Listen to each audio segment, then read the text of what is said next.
Can't have it. Can't have it. I said, you said you had some grudges. Who are your grudges against? Well, number one, and my wife constantly reminds me to tone down. I brought that guy back from Israel, John Deminick. It was my Freedom of Information Act which proved not only that he was innocent, but who Ivan really was.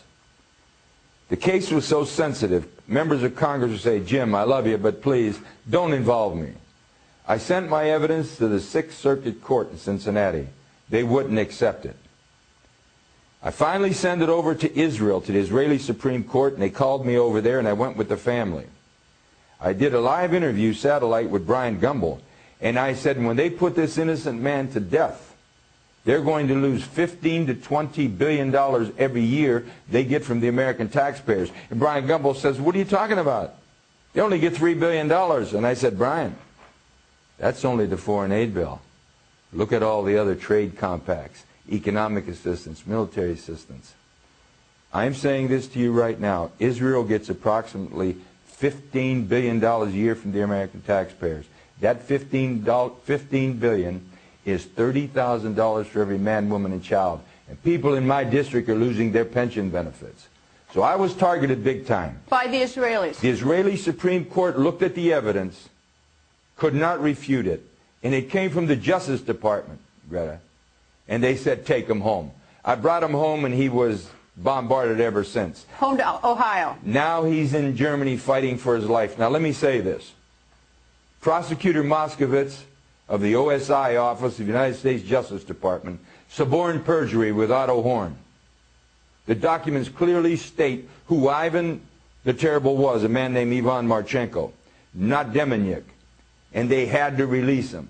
And now they can't live with it. They couldn't live with Jim Traficant, having beaten him in 1983. I was a walking symbol of defiance. And now they have this man in Germany. And if someone doesn't look into this, the American people should be ashamed of themselves. When you allow one American to be violated, you threaten the freedoms of every American. And I can't understand this, why no one in Congress is raising their voice. And the reason is very simple. And this may be you don't want to hear, I don't know. And I certainly don't want to hurt you on your show. You have one of the best. You're fair. But I believe that Israel has a powerful stranglehold on the American government. They control both members of the House and the Senate. They have us involved in wars of which we have little or no interest.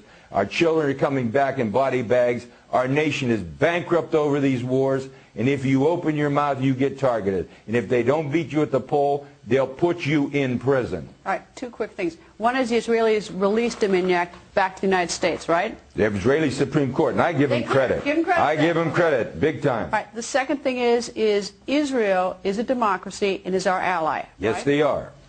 So you have no... And they should be our ally. Okay. They are our friends over in that troubled part of the world. So explain to me what you see as, why you target or why you have a grudge against the Israelis. The grudge is not necessarily a grudge. It's an objective assessment that no one will have the courage to speak about. They're controlling much of our foreign policy. They're influencing much of our domestic policy. Wolfowitz, as Undersecretary of Defense, manipulated President Bush #2 back into Iraq. They pushed definitely to try and get Bush before he left to move into Iran. We're conducting an expansionist policy of Israel, and everybody's afraid to say it. They control much of the media, they control much of the commerce of the country, and they control powerfully both bodies of the Congress. They own the Congress. Are you an anti-Semite? No, I'm not. That's exactly what they're going to say, and I expect that. What I am is an American. And you see, I think America comes first. And we have a one-sided foreign policy in the Mideast. And we've alienated Arabs who have no way of fighting. So what they've done, and I predicted this on the House floor, is they would export violence to America. And they have. They have no other way to fight. I think President Obama knows this. I think he sees this. I think he wants to do something. I think his hands are tied. And I think he's dancing between the raindrops, trying to figure how I can politically machinate some scenario to mitigate these problems. Greta, I'm saying this. America is in danger if America doesn't take back the government. without foreign interference.